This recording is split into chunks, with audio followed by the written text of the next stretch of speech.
соат ба вақти прага расо 13 аст ва бо тозатарин таҳолоти Тоҷикистони ҷаҳон ман Шаъле Гулхоҷа дар хидмати шумо қарор дорам. Сархати барномаи имрӯз 16 август. ҷазо барои таъхири президент, лайку бознашии навиштаҷот ва таъхири оммавии президент ҷавонеро барои 5.5 сол ба кунҷи зиндон бурд. наздикони маслуни ҳамла ба гардишгарони хориҷӣ дар Данғара аз амали фарзандонашон даҳшатзада шудаву аз онҳо ҳимоят намекунанд. бачаҳамам аю хапаам ки ақидаи суст ай ҳаму хапаам ки тонистан ки истигардунданаш. бозгашти об ва ҳаёт бунёди сарбанд дар Қазоқистон боиси он шуд ки дар бахши шимолии баҳри Арал об ҷамъ шавад. ҷавонон моҳигир мешаванд. касе аз деҳа рафтан намехоҳад. онҳое ки рафта буданд бармегарданд. додгоҳи вилояти Хатлон сокини 30 солаи ноҳияи Муъминободро ба 5.5 соли зиндон маҳкум кард. Умар Муродов ба таъхири оммавии президент ва таблиғи сарнагунии ҳукумат тариқи интернет айбдор шуд. Ин ҷавонро моҳи июни имсол ҳангоми бозгашт аз Русия дар фурудгоҳи шаҳри Куло боздошт карданд. Дар ҳукми додгоҳӣ омадааст ки Умар Муродов ҳангоми дар муҷирати меҳнатӣ буданд дар шабакаҳои иҷтимоӣ наворҳоеро нашу таблиғ кардааст ки дар онҳо таъхири президент ва борои зӯроварӣ сарнагун кардани ҳукумати Тоҷикистон ҷой дошт. ҳамчунин ӯ дар одноклассники назарҳои таҳқиромезеро нисбат ба президенти Тоҷикистон нашр кардааст. Умар Муродов 2 соли охир дар шаҳри Москваи Русия дар сохтумон кор мекард. қаблан мақомот гуфта буданд ки аз Умар Муродов хостанд ба ватан биёяд ва бегуноҳии худро исбот кунад, аммо акнун ӯ чанд солро пушти панҷара мегузаронад. сокинони Тоҷикистон ҳамагӣ 20% пулҳои худро дар бонку ташкилотҳои молиявӣ нигоҳ медоштанд. Ин яке аз натиҷаҳои пажӯҳиши иқтисоддонҳои Бонки ҷаҳонӣ аст, ки вазъи иқтисоди Тоҷикистонро ташхис карданд. Ба эътирофи пажӯҳишгарон, Тоҷикистон яке аз камтарин кишварҳои ҷаҳон аст, ки бештари пулҳо берун аз хазинаву деворҳои бонкҳо нигоҳ дошта мешаванд. ҳамкорам Абдулло Ашуров бо натиҷаҳои ин пажӯҳиш ошно шуд ва ҳоло бо мо дар студия аст. салом Абдулло, бигӯ ки 20% пулҳо ки дар бонкҳо бошанд, боқимондааш дар куҷо аст? салом, боқимонда 80% пулҳоро мардум дар Тоҷикистон бо худ нигоҳ медоранд. Шаҳло маъмулан ин кунҷи сандуқ даруни ҷилди болишт ва ё рафи ҷевонҳо аст. ба гуфтаи Бонки ҷаҳонӣ ин ҳолат аз он шаҳодат медиҳад ки ҷомеа бо худ нигоҳ доштани пулро аз амонат гузоштан дар бонкҳо авлотар медонад. иқтисоддонҳои Бонки ҷаҳонӣ ба ин хулоса расиданд ки мардум дар Тоҷикистон аз хидматрасонии бонкҳо чандон қонеъ нестанд ва аз амон мондани пасандозҳояшон хавф доранд. ҳамзамон мо низ бо суоли пасандозатонро дар куҷо нигоҳ медоред ба сокинони шаҳри Душанбе муроҷиат кардем ва чунин посухҳо гирифтем. пасандоз надорем, пул надорем, вай дар куҷо монем? Дар бонк мемондам, барои он ки ман ба бонк боварӣ дорам. Дар кадом бонк мемонди шумо? Амонат бонк. Хат дар хона дигаре ки барои ки дар банк буд то ҳозира гирифта натавонистем. маоши ки мо мегирем мо барои пасандозӣ ҳам нест. агар имрӯз мебинем ки баъзе бонкҳо ки баъзе мебинем таҷриба мекунем ки дар назди бонкҳо зиёд навбат истодагиян шикоят мекунанд, ариза менависанд ки пасандозшона гирифтан наметавонанд. метарсем ки агар пулдор шудем, агар пул пайдо бикунем метарсем ки дар ягон бонк богузорем. хуб, мардум пулҳои худро дар бонк намегузоранд, аммо ин чӣ бадӣ дорад Абдулло? чӣ фарқ дорад пул дар кунҷи сандуқ хобад ё хазинаи бонк? бубин Шаъло, пул мисли хун аст ки чархи иқтисодро ба гардиш меорад. бинобар ин пул бояд ҳамеша дар гардиш бошад, на ин ки кунҷи сандуқ бихобад. аммо мардум ба бонкҳо ки бовар надоранд, сандуқро авлотар медонанд. вале ин дар маҷмӯъ барои рушди иқтисоди кишвар хуб нест, чун пул гардиш нахӯрад, суръати рушди иқтисод кунд мешавад. бинобар ин иқтисоддонҳо ба ҳукумати Тоҷикистон машварат медиҳанд ки талош кунад дубора боварии мардумро ба бонкҳо ба даст орад, то ки мардум амонатҳои худро дар бонкҳо гузоранд ва ин пул гардиш хӯрад. айни ҳол тавре гуфтем 80% пулҳои дар Тоҷикистон бударо мардум бо худ нигоҳ медоранд ва танҳо 20%-ашро дар бонкҳо гузоштаанд. хуб, бо таваҷҷӯҳ ба он ки иқтисоддонҳо мегӯянд дар 2 соли ахир бонкҳои Тоҷикистон 2 дафъа амонатдоронро фиреб доданд, ба даст овардани эътимоди онҳо кори осон нахоҳад буд. Ташаккур Абдулло барои суҳбат. شما برنامه خبری رادیو آزادی را تماشا دارید. بر اثر حمله انتحاری در یک مرکز تعلیمی شهر کابل 48 نفر کشته و 67 تن مجروح شدند. شخص حمله‌ور 15 آگوست در سیمخانه مکتب خصوصی مهدی موعود مواد ترکنده را انفجار داد. در آن لحظه داخل سیمخانه پر از دانش آموز بوده است. سخنگوی پلیس کابل تاکید کرد که تلفات این حمله ممکن است افزایش یابد. در این مکتب دختران و پسران در یک صنف کنار هم درس می‌خواندند. به گفته مسئولین مکتب در میان کشته شده ها شماره زیادی از دختران نیز هستند. هنوز هیچ گروه مسئولیت این حمله را به دوش نگرفته است. گروه طالبان هر گونه دخالت در این ترکش را رد کرده است. برمیگردیم به تاجیکستان. با گذشت نیم ماه تحقیق حمله به 7 جوانگرد خارجی در دنقره ادامه دارد. در شهر نورک 5 جوان را برای پنهان داشتن این جنایت بازداشت نمودند. طور معلوم در حادثه خونین 29 ایول 4 نفر از حمله‌وران کشته شده و یکی از آنها در بازداشت است و پیوندانشان هم این عمل آنها را محکوم میکنند. ولی مقامات انتظامی کوشش دارند فرمایشگر حمله تروریستی را پیدا نمایند. انگشت اتهام سوی یک روحانی تاجیک روانه است که چند سال این جانب بیرون از تاجیکستان به سر میبرد. ادامه موضوع از خیرامان بقازاده. اعضای عائله‌های مسئولان حمله به گردشگران خارجی در دنقره میگویند که فرزندانشان حیات پنهانی داشتند.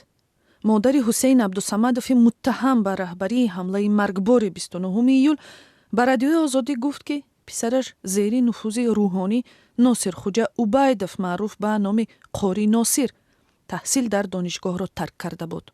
در دومی کسی غلطید نه که بچه هم ایو خفه هم که عقیده سستری ای همون خفه هم که تونستن که ایسه گردوندنش ولی همین بچه میشه و یک قاری ناصر خوجه های هم قاری ناصر خوجه پلیس تاجیک مصاحبه را متوقف کرد. حاضر نمیرم. به قول مفتشان روحانی فراری قاری ناصر به عبدالصمدوف در مورد هدفها دستورها داده است. مقامات میگویند افراد متهم به حمله یک روز پیش با گروه گردشگران خارجی روبرو شده تا زمان حمله حرکت آنها را مراقبت داشته است. به قول مقامات قاری ناصر حمله را تصدیق کرده گفته است که این حمله توجه بین المللی را جلب می‌کند. ما در راه واخوردیم. 2 آمریکایی، 2 شویتزاری، 2 هلندی و 1 فرانسوی. لورن گیوهگن یکی از 4 گردشگرانی بود که هنگام حمله با ماشین و ضرب کارت در ناحیه دنقره در تاریخ 29 ایول به قتل رسید. بعدتر 4 نفر از افراد متهم با حمله کشته و رهبر احتمالی آنها عبدالصمدوف دستگیر شد. بعد بازداشت مقامات تاجیکستان گفتند که او عضو حزب ممنوعی نهضت اسلامی است که فعالیت آن در تاجیکستان از سال 2005 ممنوع شده است. حزب نهضت اسلامی این عیبنامه را بی اساس می نامد. مسئولیت حمله به گردشگران خارجی را گروه دهشت افکنی دولت اسلامی به دوش گرفته نوار سوگند متهمان را نمایش داد. مادر عبدالصمدوف میگوید پسرش در سال 2004 تاجیکستان را ترک کرده بود. یه روز ای روسیه تلفن میکنه، یه روز ای دبی تلفن میکنه، یه روز ای قزاقستان تلفن میکنه. چه من در نموجم؟ عبدالصمدوف چند ماه پیش از حمله به تاجیکستان برگشت. مادرش به او خبر داد که مقامات او را جستجو دارند. اگر گناه نداشته باشه بیا بریم. من میگه که چجون من برم میقپنم. میذارنه باشه من. آنی باشه من. این پدر جمعه سفرف فردی دیگری متهم در حمله مرگباری دنقره است.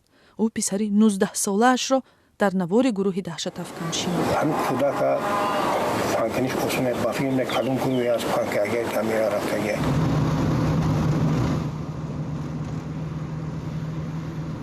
تحقیق حمله مفتشان را به زادگاه قاری ناصر ناحیه فرخار ولایت ختلان آورد. به قول مقامات او در سال 2010 تاجیکستان را ترک کرده به جنگ‌های سوریه و عراق پیوست. مفتشان با پسر 18 ساله او هم صحبت شدند. نه اتم ندارم. ایده زورا اتم رو ندیدم. ما را با سرو نمیکنم. میگن مدرجه نیک نمیدونم. مادر حسین عبدالصمدوف هم از کرده پسرش حمایت نمی کند. بعد این همین حادثه ننگینده من برای خودش زیر نیست. برای آن که نه لیج بود، نه گشنه بود، نه ناخونده بود، نه بسه بود. агар иттиҳоми куштор ва терроризм собит шавад, Абдусамадов ба муҳлати аз 20 сол то ҳабси абад маҳкум хоҳад шуд. вале ҳоло мақомот кӯшиш доранд ҳаддалимкон дар бораи сарпарасти ҳамла Қори Носир иттилои бештар пайдо кунанд. барномаро идома медиҳем. Дар шаҳри Иркутски Русия мурофиаи додгоҳии марди тоҷике шурӯъ шуд, ки дар қатли бераҳмонаи ҳамсар ва тифли 1,5 солааш гунаҳгор мешавад. Файзин Ҳабибуллоеви 26 сола сокини Данғараи Тоҷикистон дар он муттаҳам мегардад, ки ба ҳамсари рус ва кӯдакаш дар як ҳодисаи моҳи март 80 зарби корд задааст. Дар баёнияҳои муқаддамотӣ Ҳабибуллоев гуфтааст, ки ба ҳамсараш рашк мекард ва сабаби ҳамлааш ҳам шубҳа дар садоқати ӯ буд. Матбуоти русӣ бо такя ба тафтишот навишт, ки чашми кабути писараш гӯё мавриди шубҳаи Ҳабибуллоев буд. раиси ҷамъияти тоҷикони Иркутск Муриват Маликшоев мегӯяд, ҳамсари Ҳабибуллоев дини исломро қабул карда буд ва баъди қатли ӯ ва писараш онҳо бо иҷозаи модари духтар дар қабристони мусалмонии Иркутск ба хок супурда шуданд. Дар ҳоле ки мурофиаи Файзин Ҳабибуллоев дар Иркутск идома дорад, хонаводаи ӯ 8 бародару хоҳар ва модараш ҳеҷ иттилое аз ҷараёни тафтишотро надоранд. Қазоқистон талош дорад паёмад як фоҷиаро, ки бо дасти инсон ба амал омадааст, рафт намояд. Дар миёнаҳои қарни 60 кишвари шӯравӣ оби рудҳои Осиёи марказиро барои баровардани ниёзи кишоварзон истифода бурда ин обамборро амалан хушк кард. Чанд соли пеш бо ташаббуси раҳбарияти Қазоқистон сарбанде бунёд шуд, ки зоҳиран ба бозгашти обу ҳаёт ба қисмати шимолии ин обамбор мусоидат кардааст. Лавҳаи навбатӣ дар ҳамин бора аст. با برگشت آبی بحر ارال در شمال قزاقستان نشانه‌های حیات نو مشاهده می شود. این منطقه شغلالای قیر نام داشته از گذشتگان به ما میراث مانده است. در سالهای 60 سده گذشته آب رودهای آسیای مرکزی مورد بهره برداری کشاورزان قرار گرفته در مناطق جنوب و غربی قزاقستان بحر ارال خشک شد. در نتیجه غابت زینالله و ماهیگیران دیگر روزگارشان را از دست دادند. وقتی بحر خشک شد همه به الماتا و قبچگای کوچ بستند. کارگران فابریکه کارکرد ماهی به منطقه توز قرغان رفته در کولی بلخش پیشه خود را دوام دادند. طول 10 سال آنها با قطار راه آهن به آنجا رفته 3-4 ماهی همانجا کار میکردند.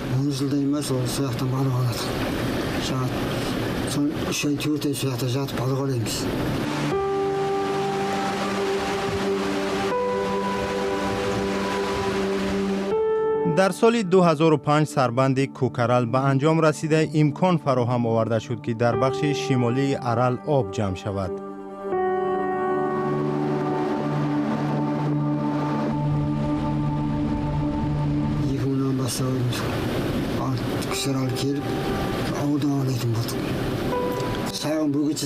در سالهای 2000 قسمت شمالی بحر ارال سیراب شد. ما همگی به ماهیگیری برگشتیم. آب باشد ماهی هم می شود. ابتدا برای خوشحالی ماهی می قبیدیم. ماهی را به دهه آورده به همسایه ها تقسیم می کردیم.